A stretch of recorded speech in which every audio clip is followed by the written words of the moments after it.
In the 1740s, the last surviving child of Louis XIV passed away. France was ruled by his great-grandson, and the revolution that would one day sweep away the monarchy and overturn the old order was still about half a century away.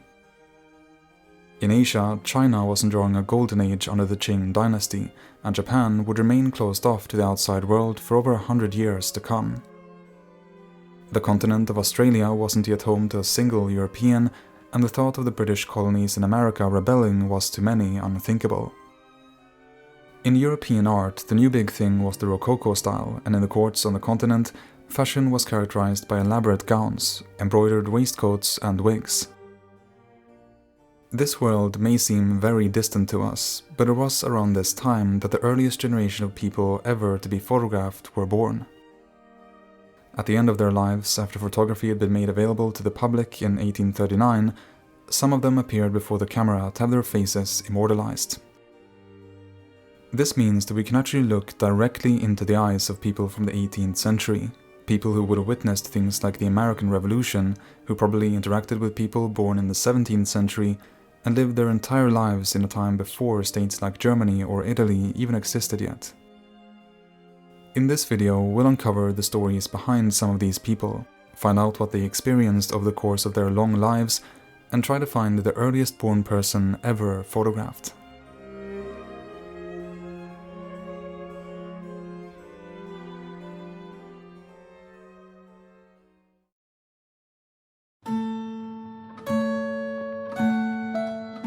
The first person we'll look at spent much of his life here in Oxford and served as president of Magdalen College for no less than 63 years right up until his death.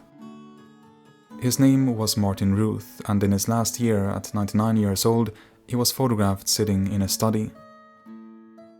He'd been born in 1755, and although that doesn't put him very close to the record of the oldest person photographed, it does make him the same age as Marie Antoinette. He is also said to have had an aunt who once met a lady who saw King Charles I in Oxford, the same king who was executed in 1649. Described by one historian as a mysterious dream of the past, he never really left the 18th century and continued to turn up wearing his old wig and buckled shoes.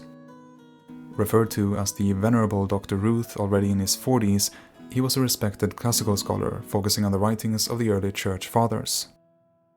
In connection with the publication of a work of his in 1814, he was described in the following way. Martin Ruth is of the right stamp, orthodox but not intolerant, profound not obscure, wary not skeptical, very, very, very learned, not pedantic at all. There are many fond stories about him, but he is best known today for his response to John Bergen, who towards the end of Ruth's life asked him for some words of advice to live by. He answered, "I think, sir, since you come for the advice of an old man, sir, you will find it a very good practice always to verify your references, sir." He passed away in 1854 and is said to have left behind, quote, "a vast void, strange and unaccountable." According to one story, his last words were uttered when he collapsed, taking a heavy volume from a high shelf in his library, exclaiming, "A worthless volume, sir, a worthless volume." Others claim that he died through chagrin at the fall of Russian stock prices in connection with the Crimean War, and that his last words, spoken to his housekeeper, were simply, "Don't trouble yourself."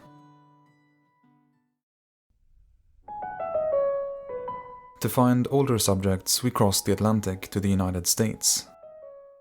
Here, photography quickly became popular, and several people who were born decades before the country itself were captured on camera. One of them was Samuel Sprague, a mason from Hingham, Massachusetts, who served in the Continental Army during the Revolutionary War. He was present at the siege of Boston and the battles of Trenton and Princeton. But not only that, as a 19-year-old, he took part in the Boston Tea Party as well. About this, he related the following. "That evening, while on my way to visit the young woman I afterwards married, I met some lads hurrying towards Griffin's Wharf who told me there was something going on there. I joined them, and on reaching the wharf found the Indians busy with the tea chests. Wishing to have my share of the fun, I looked about for a means of disguising myself. Spying a low building with a stovepipe by way of chimney, I climbed the roof and obtained a quantity of soot with which I blackened my face. Joining the party, I recognized among them Mr. Etheridge, my master. We worked together, but neither of us ever afterwards alluded to each other's share in the proceedings. Having been born in 1753, Sprague died aged 90 in 1844. He and his wife Joanna lived in a house on Orange Street, now Washington Street in Boston, and their fourth son, Charles Sprague, went on to become a famous poet in the 19th century. Another veteran of the Revolutionary War was Conrad Heyer. Born in 1749, he was a farmer from Waldoboro, Maine, and lived to the ripe old age of 106. His village had been completely destroyed by Native American attacks in the 1740s and was resettled by German immigrants from the Rhineland.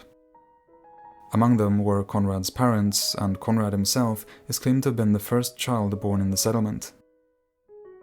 During the Revolution, he fought for the Continental Army under the command of George Washington, and although this is disputed, he is said to have participated in Washington's famous crossing of the Delaware before the Battle of Trenton in December 1776. He was discharged a year later and spent the rest of his life on the farm.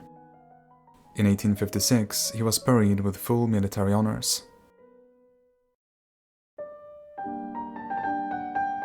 Conrad Heyer is often said to be the earliest born person ever photographed, but there are photos of even older people whose birth dates have been verified. One of them is Mary Monroe Sanderson, a woman from Lexington, Massachusetts. She was born in 1748 in a part of Lexington called Scotland because of the large number of Scottish immigrants who had settled there and reportedly kept a little of the Scottish accent all her life. In 1772, she married cabinet maker Samuel Sanderson, and together they lived in this house, which is still standing today. Samuel was a corporal in the local militia, and 3 years later, he fought against the British in the Battle of Lexington, where the first shots of the Revolutionary War were fired. After the battle, when Mary returned to her home, she found that many of her things had been stolen and her cow had been killed. As if that wasn't enough, she discovered a wounded British soldier left behind lying in her bed. She refused to have him there and asked why nobody had, quote, knocked him on the head. But the authorities insisted that she should take care of him, and after strong protests, she reluctantly agreed. Realizing how unwelcome he was, the soldier refused to eat or drink unless the food was tasted by some member of the family. Mary lived to become a centenarian and passed away in 1852, aged 104. This photo of her was taken just a few months earlier. Mary may well be the earliest born woman ever photographed. The earliest born man, on the other hand, that has been verified is probably this gentleman. His name was John Adams, no relation to the president of the same name. He was a shoemaker from Worcester, Massachusetts, and his date of birth has been confirmed by the New England Historic Genealogical Society to be either 1744 or 45. That would make him about 10 years older than Louis XVI and 10 years younger than the other John Adams. He died on the 26th of March 1849 in Hartford, Pennsylvania, aged 104.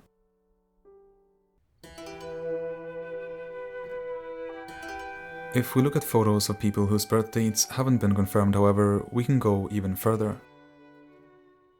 The man in this picture is Caesar, an ex-slave from the state of New York who may not have been manumitted until 1841. That would make him the last slave to be freed in the state. According to a slip of paper at the back of the photo, he was born a slave of a Rensselaer nickel on his property in Bethlehem, New York, in the year 1737. Outliving at least 3 generations of masters, he was allowed to retire in 1817 at the age of 80 and lived with the Nickel family until his death in 1852. If the dates are correct, then he could have become 115 years old, making him one of the longest-lived Americans on record. But the very earliest claimed birth date that I could find was that of John Owen, born in Salisbury, Connecticut in 1735. Over the course of his life, Owen served not only in the American Revolutionary War, but even in the French and Indian War, which started in the 1750s. However, I can't confirm that the man in the picture really is Owen, and his birth date may be as late as 1741. Ultimately, it's impossible to say for certain who holds the record. It could be one of the people shown in this video, although there are other candidates that I haven't covered here. The photo of the real record holder could also have been destroyed over the course of history, or maybe it's still lying in someone's attic or in an old archive, gathering dust and waiting to be discovered.